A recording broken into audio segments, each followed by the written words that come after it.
Well everyone, the iPhone XR is one of the iPhones Apple made many years ago, and although this is one of the oldest supported iPhones right now, let's go ahead and take a look at a couple reasons as to why you should probably go ahead and keep your iPhone XR if you're still in the market and you still want to go ahead and, if you're still owning an iPhone XR. The very first thing I could probably tell you though is that without a doubt, the iPhone XR is probably one of the better iPhones Apple has made, at least from a, I guess an idea perspective, and the build quality of this iPhone is still very good. Although it isn't like the most expensive iPhone of all time or anything like that, and it definitely feels a little bit dated, it is still a very good looking iPhone, and that is actually something I like a lot. If I'm looking at this particular iPhone, and if I'm looking at a different type of device, I do actually like the fact that this thing still looks and feels fairly good, and the display of this thing, albeit an IPS panel, it still looks fairly nice, and I don't really have like a crazy amount to complain about from that particular perspective. So when I'm messing around with this particular iPhone from a build quality standpoint, I like the fact that it's still actually, a fairly good feeling iPhone. On top of that, this particular device for the most part also still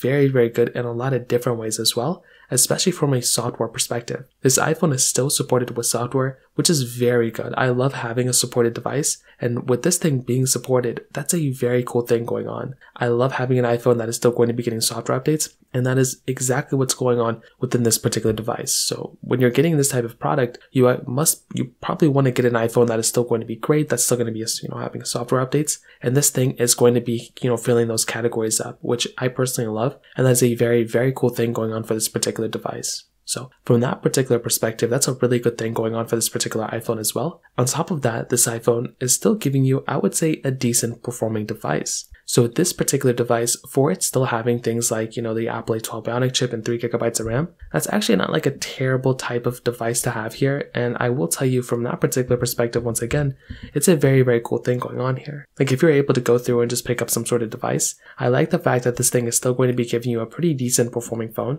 And for a lot of things you're going to do across the board, think of things like, if you're trying to go and play some games, or you're trying to, make some phone calls or messages or whatever, this type of phone is still going to be fairly good for the most part, and you're not really going to feel like you're missing out on a crazy amount from that type of perspective either, because it's still going to be a very good performing device when it comes down to it. So personally for me, when I'm looking at the iPhone XR, I like this iPhone a lot. I loved it when it first came out, and I still think it's a very good iPhone. Although it's not the best iPhone that Apple's ever made right now, there are still lots of reasons why this is a very good iPhone for the most part, and overall I'm still a very big fan of this device when it comes down to it. So from that perspective, that kind of covers it up there. If you have any other thoughts or questions, let me know in the comment section below. Hit the like button, that'll mean so much, but definitely hit that subscribe button. More importantly than everything else, I love every single one of you guys. Hopefully I'll catch you guys in the next video. Peace out till then.